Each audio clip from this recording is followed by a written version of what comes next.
Wood remembers where it came from. Every ring tells a story of time, of seasons, of patience. We do not erase that story.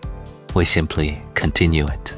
Some cuts are made by machines, some by memory. The difference is not in precision, it is in intention. A machine follows instructions. A hand follows instinct. You cannot rush wood. It teaches you patience. Whether you want to learn or not, we have learned.